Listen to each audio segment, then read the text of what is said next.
Boa tarde novamente.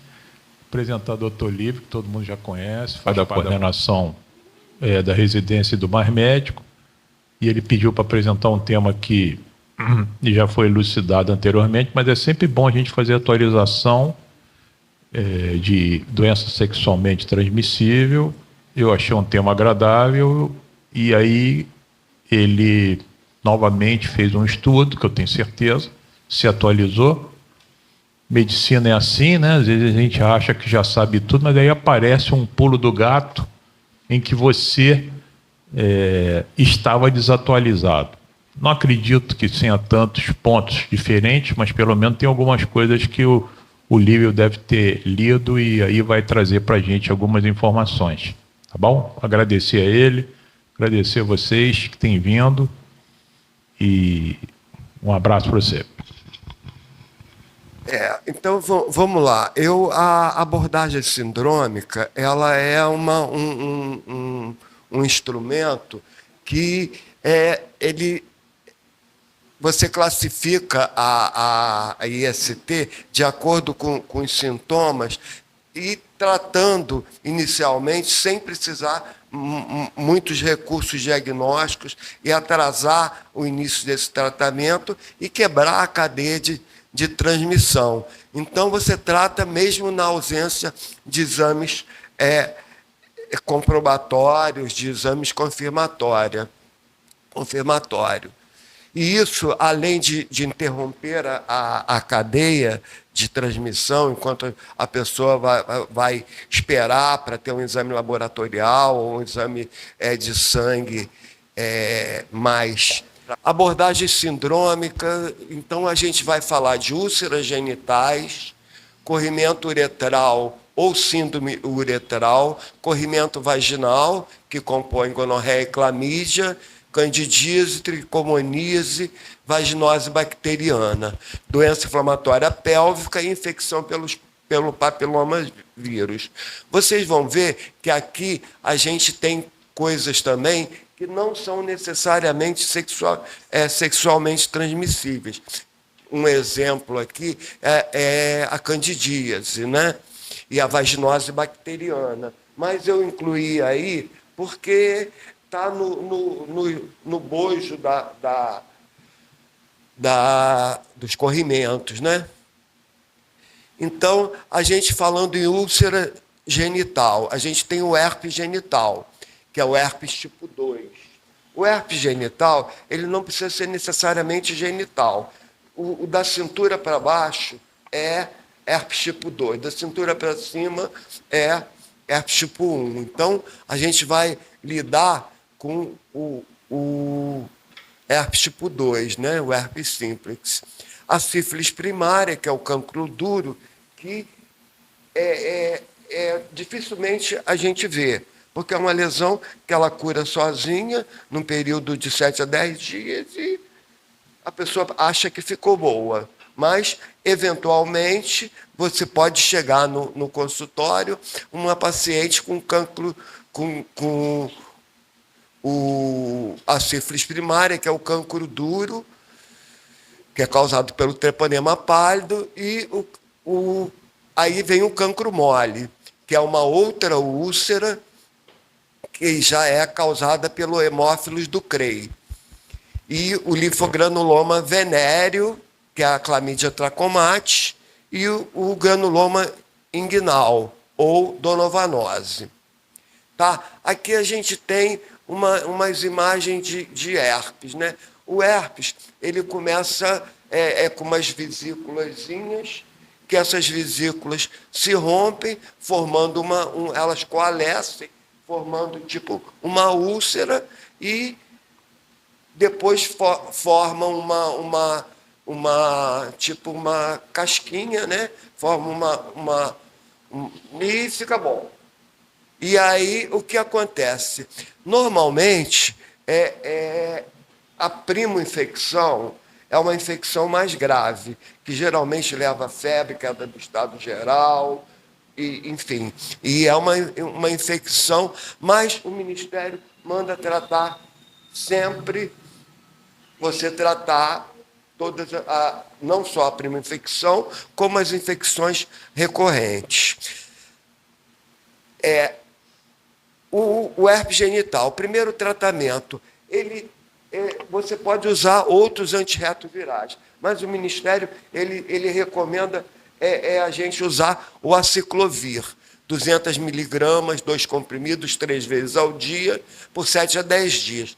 Ou 200 miligramas, 1 comprimido, 5 vezes ao dia, de 7 a 10 dias. 5 vezes ao dia é meio complicado, né? Mas é o que é colocado. Na recidiva, você já faz o mesmo aciclovir, mas por um período menor. Você faz o 200 miligramas, 2 cápsulas, por 5 dias, 3 vezes ao dia, ou 200 miligramas, 2 vezes ao dia por 5 dias. Isso daqui, gente, a gente tem que lembrar essas coisas todas de cabeça, os tratamentos todos. Isso daí a gente tem que ter uma colinha, sabe? Porque, na verdade, a gente não... É difícil memorizar isso tudo, até por não serem... O herpes não, o herpes é uma coisa relativamente frequente. Agora, uma coisa importante que eu acho é a supressão do herpes genital. Porque, por algum motivo, as pessoas têm muitas recidivas. Aí, quando você tem mais de 6 recidivas ao ano, você recomenda você fazer o aciclovir, 200 miligramas, 2 cápsulas, 2 vezes ao dia, por 6 meses. Podendo, em casos excepcionais, pacientes com algum tipo de imunodeficiência, você pode fazer até por 2 anos. Lembrar uma coisa importante, que a gente não lembra, que eu acho que é o mais importante aqui, na gestação. O herpes, ele tem que ser tratado na gestação, porque ele contamina durante o parto e causa meningite, problemas neurológicos por conta da infecção do herpes. Então, a gente tem que tratar toda gestante com herpes, a gente tem que tratar. Por que eu estou falando isso, que a gente tem que tratar todas as gestantes?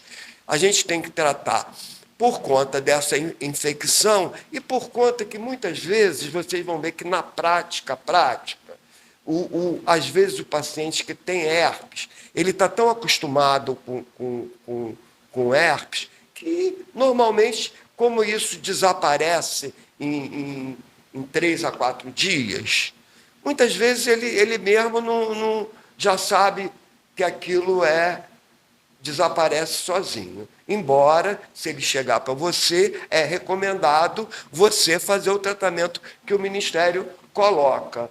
Mas vocês vão ver isso muito na prática, que muitas vezes o herpes é muitíssimo comum, e você vê que a pessoa tem aquele negócio, muitas vezes nem procura assistência médica, nem quer tomar o remédio, porque sabe que aquilo melhora, né?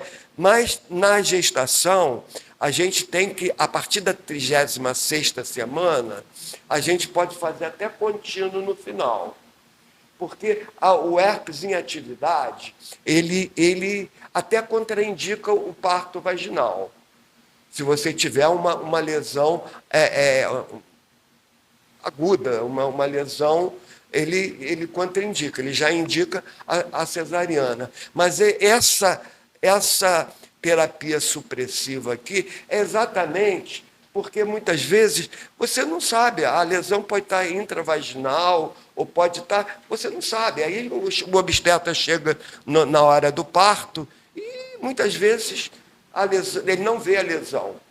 E aí você deve fazer esse tratamento que é o tratamento de supressão.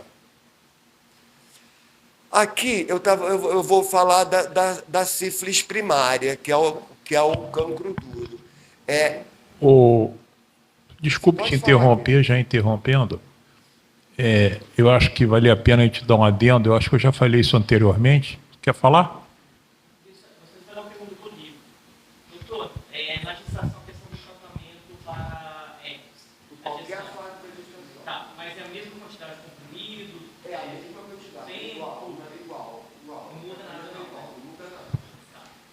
E só muda nessa coisa. Se ela estiver repetindo isso na gravidez, vale a pena você fazer nos 6 meses, fazer aquele tratamento supressivo, que é o mesmo que você faz quando a pessoa tem mais de 6 episódios durante um ano. Aí é recomendado você fazer um tratamento de 6 meses, com aquela dose que eu já tinha colocado antes, que eu posso até voltar aqui, né? Para a gente ver. Essa supressão, 6 mais episódios do ano, o aciclovir, 200 miligramas, 2 vezes ao dia, 2 cápsulas, 2 vezes por dia, por 6 meses. Tá? Então, vamos... e na gestação de 16 semanas, é a mesma, só que a gestação acaba, você não continua, né? Só para dar uma brecha aqui no herpes, eu não posso deixar de falar, como neurologista, o herpes simples, como nosso amigo Lívio está falando, não é uma doença tão simples assim como as pessoas pensam. Então tem que ser tratada energicamente, porque pode ter efeitos danosos para o sistema nervoso central. Por exemplo, já tive uma doente que tinha herpes simples genital de repetição e ela fazia meningite asséptica, ou melhor, uma meningite pelo herpes. E aí eu tratava com a ciclovia aquela meningite, melhorava, num outra recidiva ela fazia novamente outro surto de meningite. Então esses pacientes, como o Lívio falou, tem que ter uma dose de aciclovir, de dose de manutenção. Não adianta você tratar só a fase aguda da doença. Você tem que manter, pelo menos uns 2 anos, 200 miligramas de aciclovir por dia, para que evitar que ela continue fazendo recidiva de meningite por herpes. Uma outra doença gravíssima é o herpes cerebral, que é uma encefalite herpética. Todo doente que interna no hospital numa emergência e que tem crise convulsiva com retardo do nível de consciência, em que você examina o doente, tem rigidez e não tem uma meningite bacteriana e que você não vê, na verdade, um líquor convincente de uma meningite bacteriana, você tem que tratar empiricamente para herpes. Porque o herpes simples pode atravessar a barreira e fazer uma meningoencefalite herpética. Ela tem um tropismo por um lobo, chama lobo temporal. Então a gente tem no cérebro 2 lobos frontais, 2 parietais, 2 temporais e 2 occipitais. E o herpes tem tropismo, ele adora o lobo temporal. Então um doente que interna numa emergência e você suspeita, depois do líquor que você afastou que não é bacteriana, como é que você vai ter certeza que é herpes? Pode sim fazer um PCR no líquor para herpes. Mas o PCR às vezes demora 24, 48 horas e você não pode perder tempo. Porque se você perde tempo de tratar uma encefalite herpética, pode ser desastroso. Pode fazer uma necrose do lobo temporal e a doente falecer ou ficar com sequela grave. Então, um doente que interna, em que você sabe que ela tem infecções repetidas de herpes simples, é mandatório que você trate com uma dose um pouco mais elevada o aciclovir, de 5 a 10 miligramas por quilo por dose, de 8 em 8 horas. Tomar muito cuidado com a função renal, porque ele é altamente nefrotóxico. Já vi doente tomando aciclovir e entrar em hemodiálise. Então, você tem que ficar sempre atento, na verdade, a esse efeito colateral do aciclovir venoso. Eu não quis interromper o Lívio, mas só queria dar uma brecha aí que, às vezes, as pessoas pensam, isso aí é um herpesinho simples à toa, genital ou oral, bota um aciclovir pomadinha, toma um comprimido, né? E outra coisa, porque também é um remédio que, às vezes, tem que tomar 5 vezes por dia. Às vezes, o cara não toma as 5 vezes, né? Às vezes, para de tomar, toma só 3, em vez de tomar uma semana. Tem que tomar direito. O aciclovir é um deles na rede, porque ele é barato e também tem na rede. Mas tem outros que são mais caros e não tem na rede, que é o Vanciclovir. O Vanciclovir, que é o Valtrex, você pode usar de 8 em 8 horas, 7 dias. Mas, para esse tipo de patologia, você às vezes tem que tratar um tempo mais prolongado. Ok? Desculpe aí dar uma parada do Olívio e peço desculpa a ele.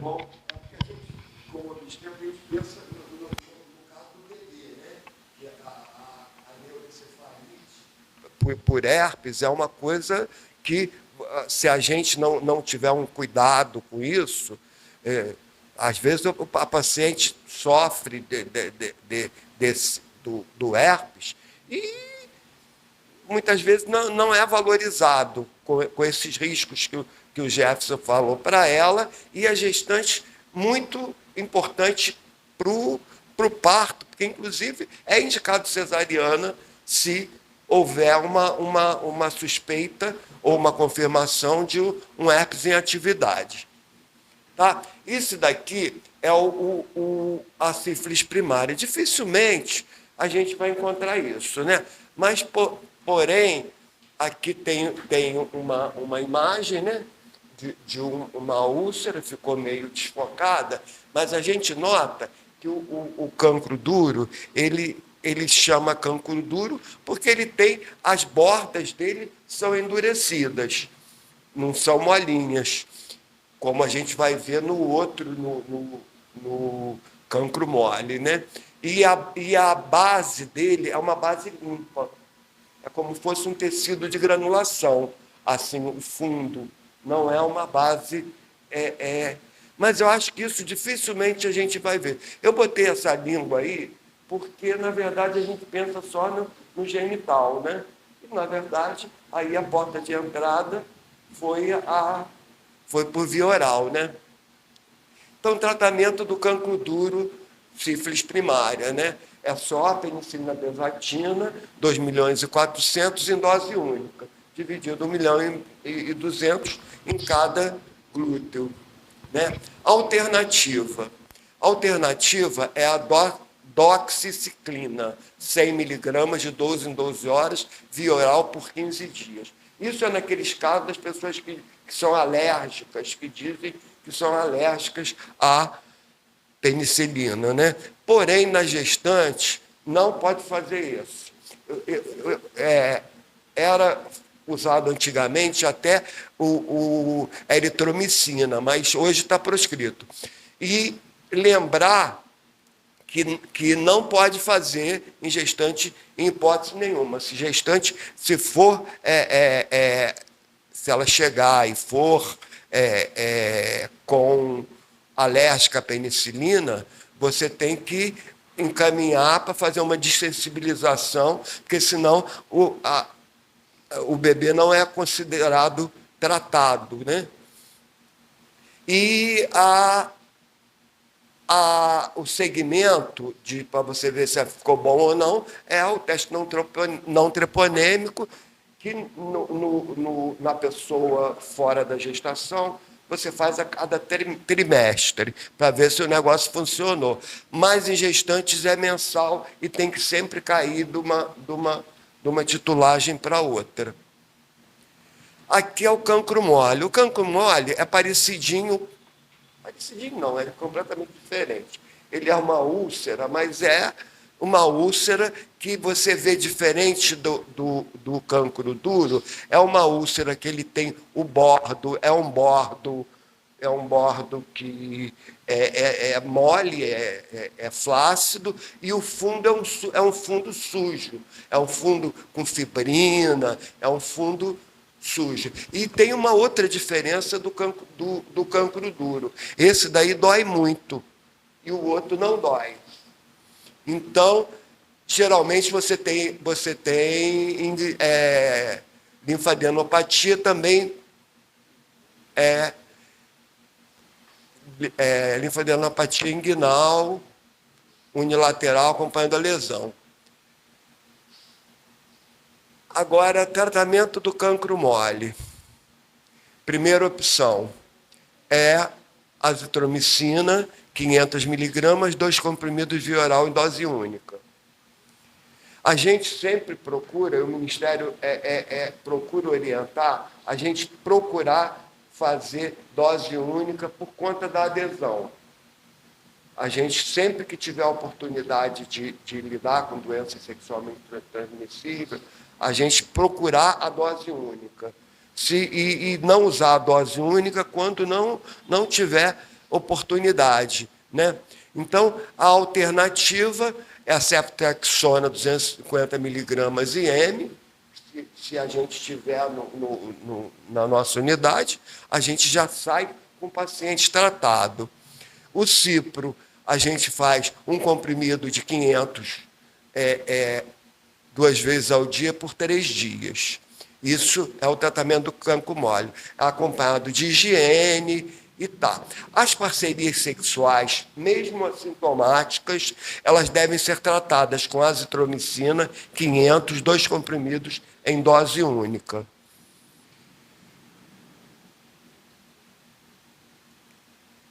Aqui a gente tem o linfogranuloma venéreo. O linfogranuloma venéreo é uma úlcera persistente, indolor, é parecida com o cancro mole, que é doloroso. Uma diferença importante dele por ele ser altamente vascularizado. Ele pode dar granuloma subcutâneo e lesão em espelho, como está aqui, onde o pênis encosta ali naquela região do peripeniana, e você tem uma lesão em espelho. Ela também faz linfadenopatia inguinal ou femoral. Qual o próximo? Tratamento do linfogranuloma venéreo. Primeira opção, doxiciclina, 100 miligramas, um comprimido via oral, 2 vezes ao dia, por 21 dias. Alternativa, azitromicina, 500 miligramas, 2 comprimidos via oral, 1 vez por semana durante 21 dias.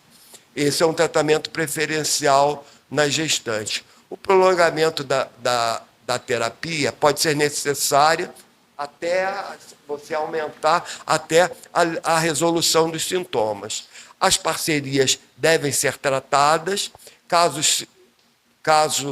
sintomáticas, tratamento igual ao caso índice, e a sintomática, azitromicina 500 miligramas, 2 comprimidos em dose única, ou doxiciclina 100 miligramas, um comprimido via oral 2 vezes por dia, por 7 dias. Aqui a gente vê aquilo que dá preferência pela dose única no linfogranuloma venéreo. O linfogranuloma venéreo, ele já não é tão comum, mas ele é mais comum do que o nosso próximo amigo que vem aqui, o granuloma inguinal.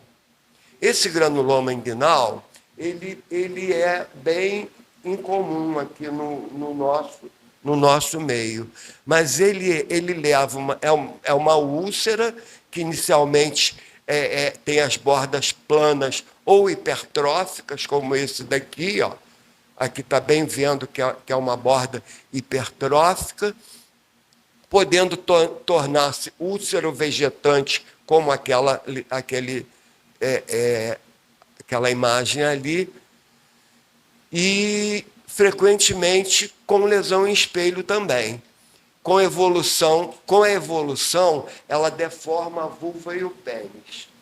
Ela faz uma lesão que você, uma deformidade que você não cura com antibiótico. Você trata o linfogranuloma inguinal, né, a adonovanose, mas as sequelas, muitas vezes, elas não respondem bem ao tratamento.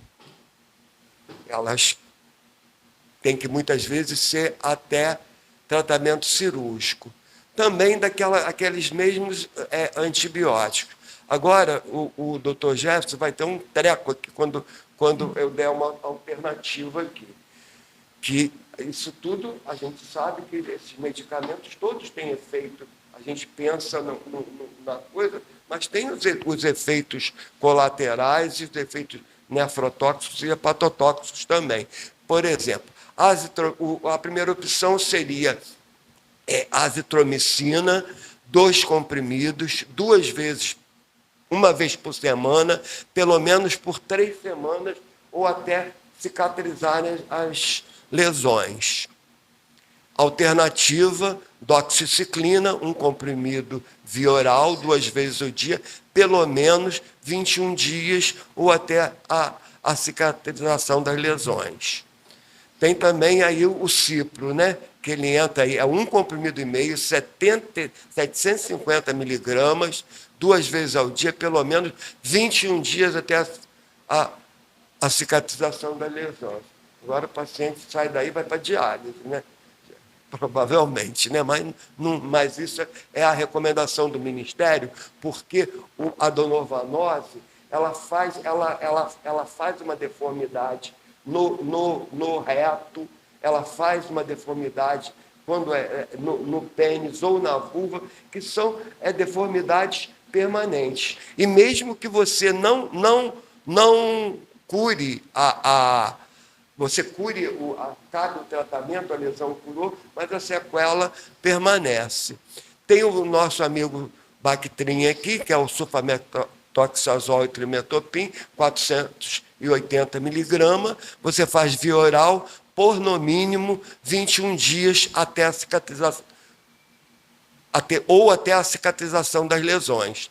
Não havendo resposta na aparência das lesões, se você fez lá o sulfamethoxazol com trimetopim, você é indicado você fazer um aminoglicosídeo, né? No caso aí, a gentamicina, 1 miligrama por quilo por dia, por 21 dias, ou até a cicatrização das lesões. Aqui tem uma coisa interessante, que eu falei que isso é raro, isso também tem baixa infectividade. Então, as parcerias sexuais, nesse caso da donovanose, elas não são necessariamente tratadas. Mas a gente tem que saber que todas as outras são. Aqui, corrimento uretral ou síndrome uretral. A uretrite,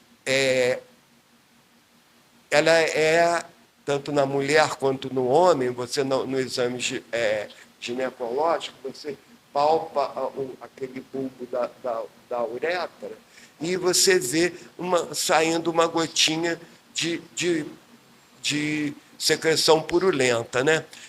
Então, ele dá desconforto, dá ardência, micção, e os agentes etiológicos, eles são a Neisseria gonorreia e a clamídia tracomate. Então, corrimento uretral e vaginal, você trata os dois, não precisa fazer aquela coisa da abordagem sindrômica. Você não precisa fazer a lâmina, mandar para ver, entendeu? Aí a gente vai ver o tratamento em seguida. Está lá mais para baixo. Saiu da ordem. Agora, o corrimento vaginal. A candidíase. A candidíase é uma infecção comuníssima nas mulheres pelo crescimento da Cândida álbica, que normalmente é encontrada na região perineal e no intestino. Então, se tiver uma queda da imunidade, que seja, ou o uso de antibiótico, é muito comum, após o uso de antibiótico, vocês prescrevem 10 dias de antibiótico, a pessoa morrer essas bactérias protetoras da vagina, da flora microbiota, e a cândida que está por ali, está ali no perianal, está nas dobrinhas da pele, ela aparece e o corrimento é um corrimento brancacento em forma de leite talhado, assim como tem umas os pontinhos de leite talhados, e é aderido, muitas vezes, à parede vaginal, como está aqui nessa. Então, a gente tem que também saber o seguinte, que, na verdade, algumas vezes você tem candidíase vaginal, mas você tem também vulvite vaginal. Ela não é só a candidíase. Então, ela tem prurido não só na vagina, dentro, no interior da vagina, como ela tem na vulva também. Então, na verdade, o que a gente, na prática, faz? Você trata a candidíase vaginal, como eu vou colocar ali na próxima imagem, mas se usa muito um creme com nistatina e corticoide, tipo Candicorte, uma coisa desse tipo, para a pessoa passar externamente, que alivia muito, passar umas 3 vezes ao dia para tirar e lavar, porque a vulva é um tecido conjuntivo muito frouxinho, então aquilo ali começa a inchar e muitas vezes a ferir. Então é importante você não tratar só a candidíase vaginal, como passar um cremezinho ali, ver se ela tem vulvite também. Agora, a gente tem a tricomoníase. A tricomoníase é sexualmente transmissível. Então, a tricomoníase é causada pelo tricômonas vaginalis, é transmitido pelas relações sexuais ou contato íntimo de secreção com a pessoa contaminada, transmitido a homem e mulher para mulher. Isso daí também é uma coisa que a gente tem que atentar. Você causa microlesões na parede da vagina, facilitando o desenvolvimento de outras DSTs. Então, ela funciona como fazendo, tem aqui nesse slide, aqui vocês estão vendo umas microlesõezinhas no colo do útero, que também se estendem pela vagina, que às vezes a gente olhando pelo corrimento, a gente nem dá para ver esses pontinhos vermelhos, esses pontinhos que são pequenas lesões. Isso facilita muito a contaminação pelo HIV. Agora, a vaginose bacteriana. A vaginose bacteriana, ela é muito comum.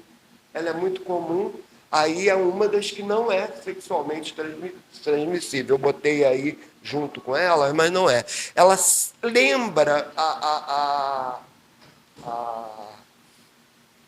tricomoníase, porque ela tem umas bolhazinhas também, mas não são bolhas tão grandes quanto a anterior. Ó cada bolhona enorme.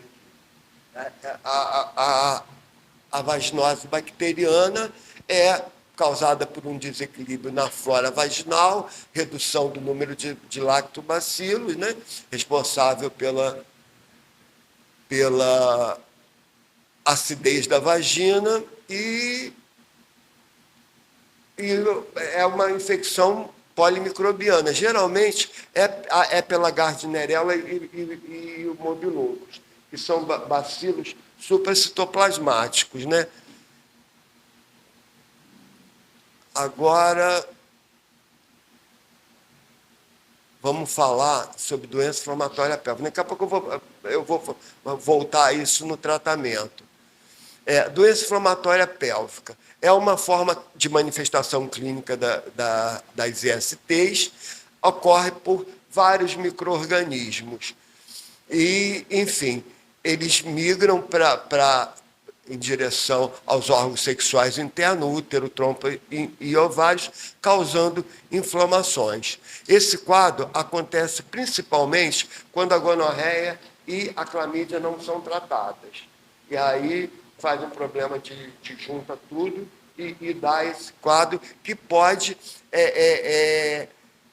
que ela tem dor persistente e muitas vezes tem defesa, como fosse uma pelvoperitonite. Agora, eu estava arrumando isso, vocês vão me desculpar, eu estava arrumando isso daí, mas então eu acabei misturando algumas coisas. Então eu vou voltar na,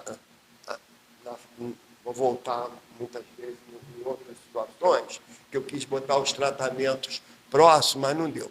Infecção do papiloma vírus, o HPV.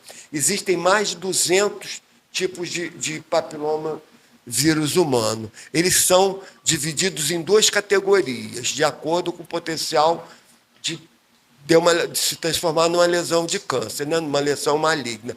Baixo risco. Cerca de 40 tipos infectam a região genital. Desses 200, vamos botar 40 tipos infectam a região genital. Outros infectam outras partes da pele, né? E na verdade, os tipos mais comuns são o 6 e o 11, que causam as verrugas benignas. É quando a gente vê os condilomas, são causados pelo HPV 6 e 11. Agora, os de alto risco, pelo menos 12 são considerados oncogênicos, sendo que o tipo 16 e 18, eles respondem por 70% dos casos de câncer de colo uterino. São os mais graves. Essas infecções frequentemente transmitidas por meio de relações sexuais ou contatos com a pele. A vacina quadrivalente, ela pega o 16 e o 18, mas ela pega o 11 também e o 16, a vacina que a gente tem no Ministério, né? Agora, a disponibilidade, como ela é disponibilizada pelo SUS? Todos os meninos e as meninas de 9 a 14 anos. 2 doses, com intervalo de 6 meses entre elas. Então, grupos especiais de 15 a 45 anos, que vocês podem fazer também. Pessoas com HIV ou vivendo com AIDS, transplantado, pacientes oncológicos e vítimas de violência sexual. 3 doses, 0, 2 e 6 meses. Agora vamos lá para o próximo. Aqui é o condiloma acuminado. O tratamento, ele pode ser, ficou meio para cima, o tratamento ambulatorial é o ácido tricolacético a 90%, está aqui debaixo desse condiloma aqui, a podofilina 25%, ou a eletrocauterização. Geralmente, a gente...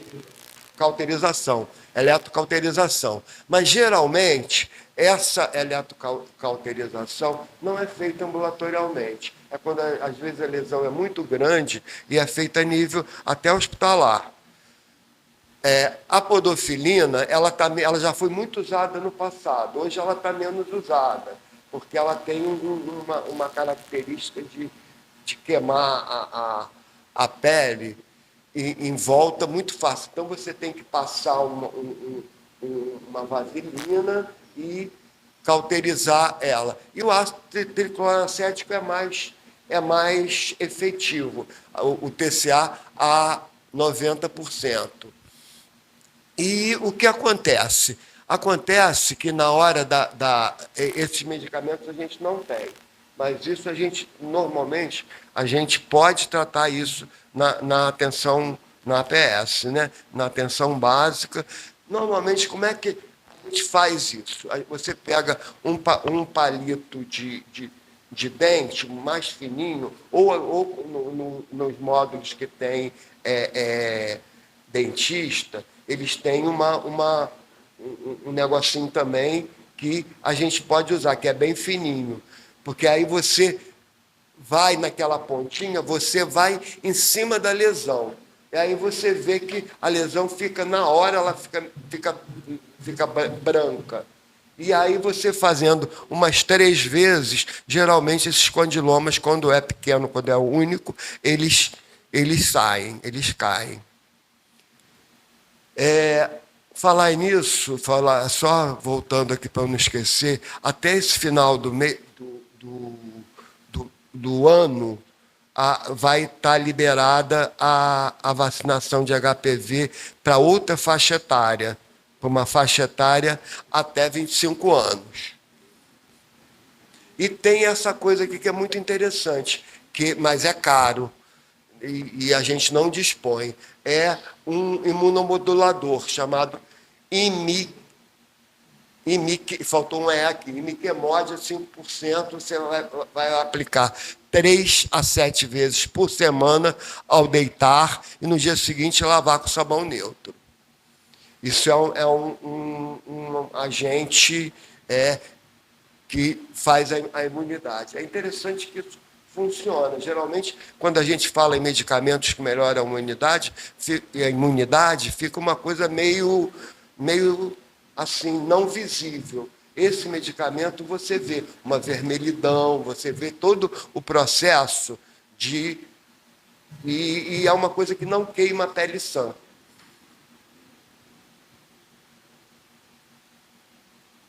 Aí, novamente, a podofilina, tratamento cirúrgico das lesões extensas. Agora, corrimento uretral ou síndrome uretral. É aquela coisa que eu tinha falado, ou é clamídia ou é gonococo, né? Então, o tratamento é ceftriaxona, 500 mg IM em dose única, mais azitromicina, 2 comprimidos em dose única.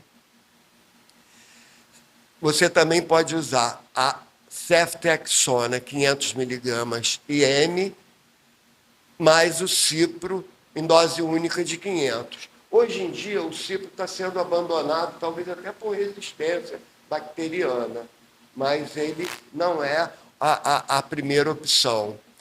É a azitromicina, né, 500 mg via oral em dose única, mais 500 mg de cipro em dose única. As parcerias, até 60 dias atrás, devem ser tratadas, mesmo sem sintomas. Agora vamos falar do corrimento, né? O corrimento vaginal, ele, causado pela Cândida albicans, a gente pode usar esses 3 medicamentos que variando, a gente às vezes tem nas unidades, né? É o miconazol creme vaginal, é tudo 7 aplicações. Clotrimazol creme vaginal e nistatina creme vaginal. A segunda opção, que é uma opção que a gente não tem no módulo, né? É o fluconazol, 150 mg em dose única, que seria o ideal, ou itraconazol, 100 mg, 2 comprimidos, um de manhã e um de noite, no intervalo de 12 horas. Gestantes e puérperas, o tratamento oral está contraindicado. Então, se for gestante ou puérpera, é só o tratamento local. Não é indicado tratar o parceiro.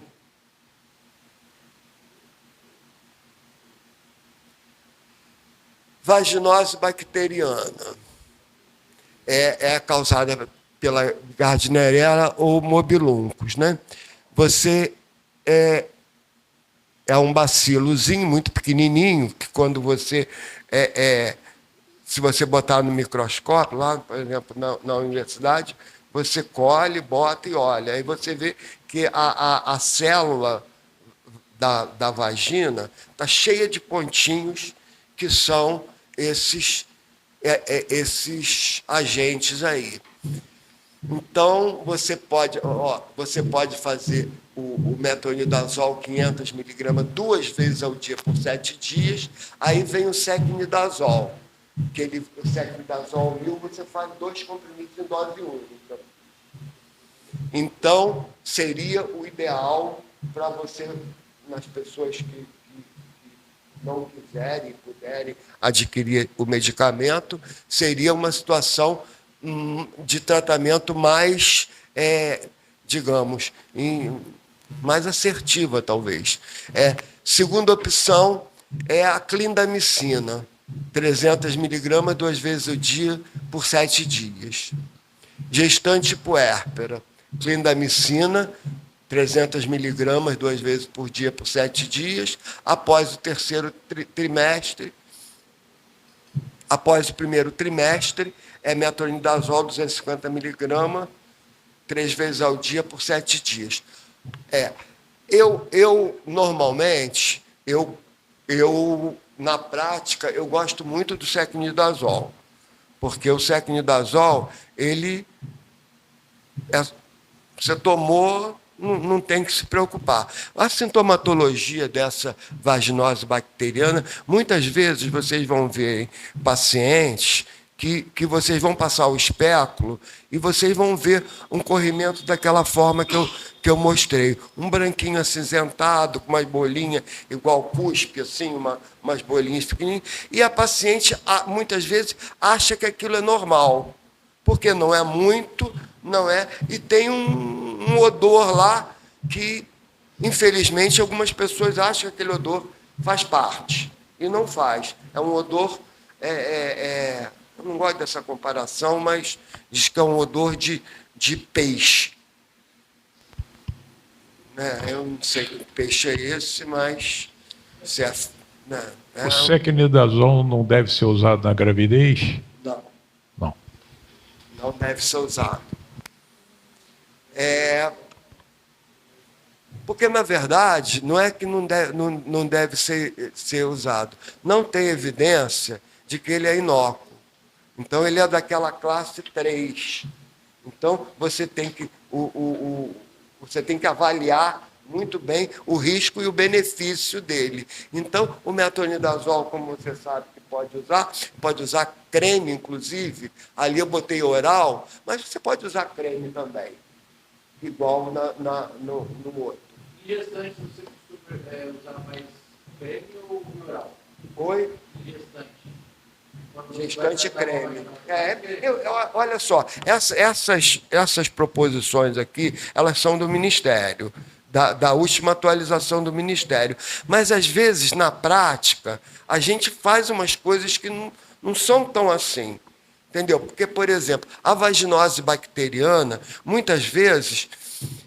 você tomar o metronidazol, como o Jefferson falou, ele tem efeito colateral nefrotóxico, ele tem algumas coisas, e às vezes você passando um creme de metronidazol, você resolve. Não resolve a tricomoníase, porque ela vai, às vezes elas ficam ali naquelas criptas vaginais, você não consegue, você tem que tratar oral também. Você pode tratar oral e fazer o metronidazol oral e vaginal. Mas, na vaginose bacteriana, você pode fazer, ele coloca aqui, o metronidazol, botou por último, né?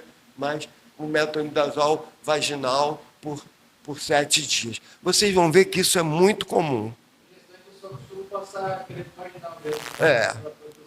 Isso é muito comum em todo mundo, e vocês vão ver que as mulheres, elas reclamam, às vezes elas chegam lá dizendo que elas estão com a menstruação com odor muito desagradável, porque essas bactérias, esses bacilos, eles se reproduzem muito com o substrato da menstruação, né?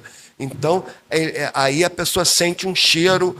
E esse cheiro não é um cheiro só na atividade sexual, não. Na atividade sexual, muitas vezes as mulheres procuram porque esse cheiro ele é exalado na atividade sexual e normalmente não é tanto, se a infecção não for muito grande. Então, tem pessoas até... Eu ia contar uma história, mas acho que não vou contar, não. Porque, na verdade, tem pessoas... vou contar. Uma vez, uma pessoa me falou que estava tendo atividade sexual dentro de um carro. E aí o carro estava todo fechado, e aí o parceiro, a pessoa do sexo masculino, era médico. Claro que eu não vou falar o nome. A pessoa era médico. E a outra pessoa E aí a mulher, a parceira, ela falou assim, eu adoro esse cheiro de sexo. Então, na verdade, não era cheiro de sexo, era cheiro de Gardnerella, que, na verdade, ela já tinha tanto na cabeça dela aquilo como normal, porque, enfim. Aí, não ia falar nome, que eu não vou falar nome, não sei nem se isso é verdade. Aí o cara mandou ela descer do carro. Não, o cara, ele falou que ele, sei lá o que ele falou.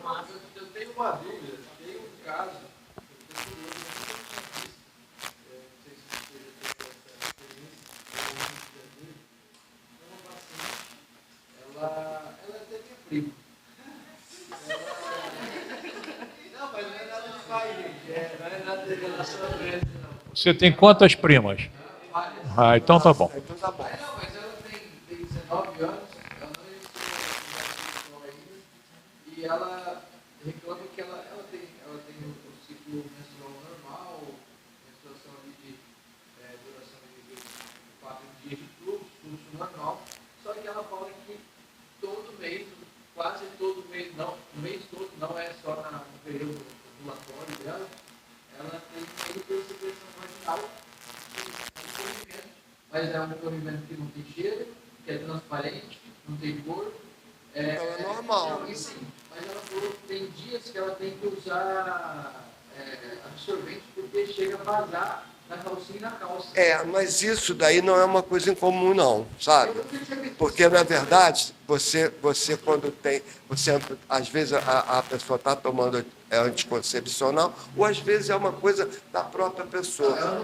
Você pode ter uma ejeção um pouquinho daquele colo, daquele canal cervical, vai ter um ectópico, e aquilo ali produzir, principalmente nessa fase ovulatória, essa secreção mais abundante. Por isso que até essa secreção, isso pode até... Você vê muitas vezes meninas que eu mais, que sou obstetra, né? Meninas que, sem ter atividade sexual completa, elas têm às vezes engravidam, porque às vezes esse muco vai lá no joelho, entendeu?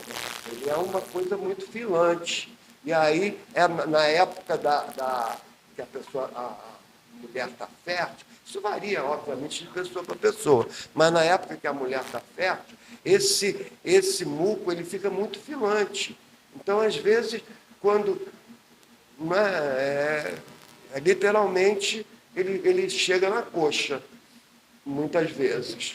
E aí a pessoa não teve atividade sexual e aí não sabe como engravidou. Engravidou por conta disso. E, na verdade, depois que passa o ciclo da fertilidade, esse corrimento, provavelmente, essa menina deve ter também, porque esse corrimento ele se transforma em outro tipo de corrimento, num corrimento até que parece com a vaginose bacteriana, mas não é, porque ela fica mais leitosozinho quando sai do período ovulatório. No período fértil, está aquela coisa filante, aquele muco que você passa, é um muco bastante límpido e tal, e aquilo vai se transformando no passar do tempo, vai tendo uma descamação da vagina, junto com essa secreção, e forma um corrimento branco, que muitas vezes a paciente te procura dizendo que é esse corrimento. E aí é difícil você dizer que é normal uma coisa que está incomodando ela. Mas muitas vezes, num diagnóstico diferencial, assim, ou numa outra situação, a gente pode tratar como vaginose bacteriana, porque, na verdade, pode ser a gente dizer uma coisa que é normal, a paciente chega para você, queixando de uma determinada situação. Você diz, isso não é nada, não. Mas está nela, está incomodando.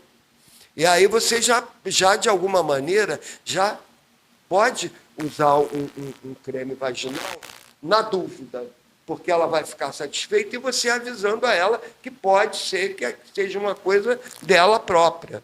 Entendeu? Ela foi agora na verdade, eu vou te convidar no Facebook E aí me perguntou demais, eu tinha marcado ginecologista, ontem ela me falou que ela foi e a ginecologista escolheu a impressão, né, para ver o que é, mas ela assim, pode ser até uma magnose, mas ela falou que nunca teve cheiro, nunca mudou o corpo.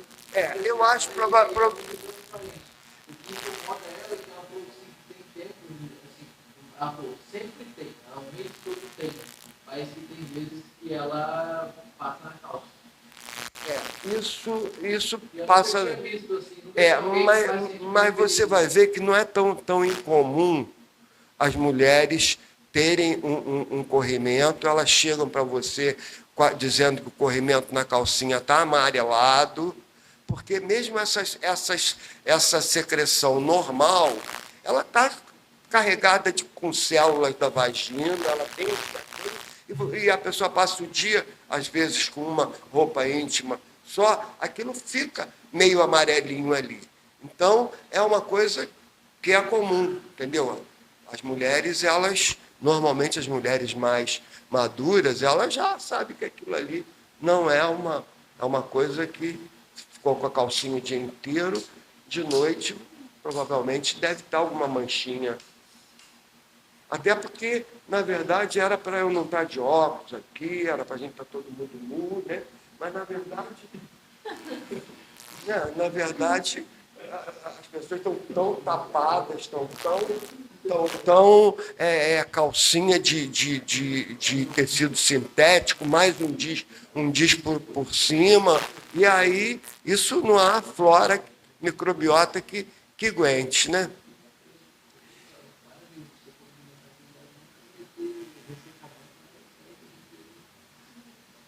Agora, a tricomoníase, né, como eu já falei, vou falar de novo, né? Ela é o metronidazol, 2 comprimidos de 12 em 12 horas, por 7 dias, ou secnidazol, 1000, 2 comprimidos em dose única. Gestante puérpera era 250 miligramas, um comprimido de 8 em 8 horas por 7 dias. Tem uma coisa aqui que vocês vão ver, uma coisa interessante, como a medicina é uma coisa que flui. Coisas que, há uns anos atrás, você fazer metronidazol para gestante e para puérpera era uma coisa contraindicada, era proscrita durante muito tempo. Mas agora não. Agora é um tratamento para a tricomoníase, né? Ali, aquela coisa agora da sífilis, né? O cancro duro, como eu falei, 2.400.000, a sífilis latente ou tardia, que é o tempo não definido. É onde a gente encontra realmente os casos de sífilis que a gente diagnostica, geralmente a gente não sabe quando. Então, a gente trata com essas 7 milhões e 200.000 unidades, 2.400.000 a cada semana. Gente, passando a palavra aqui para o doutor Gerson, para ele terminar, para vocês verem o jogo. Gente, boa tarde, muito obrigado. Obrigado, doutor Lívio. Queria dizer a vocês que já falei isso umas 10 vezes, né? Na verdade, a gente aprende, assim, medicina, eu tenho bastante tempo nessa profissão e eu aprendo mesmo. Eu venho aqui, escuto o Rômulo, escuto o Paulo, escuto o Lívio, então é nesse momento que a gente aprende. Tem muito colega que não acha isso, tem muito colega que acha que não precisa aprender mais nada, né? Eu fico triste, porque os mais médios diminuíram, você vê que eles não estão vindo mais. Eu acho que eles se aprimoraram, alguns pegaram o CRM e já estão sabendo de tudo, mas eu não estou preocupado. Eu estou aqui por causa dos residentes e fico muito feliz de poder ajudar os residentes que fizeram a prova e estão aqui por aqui. Grande abraço para vocês.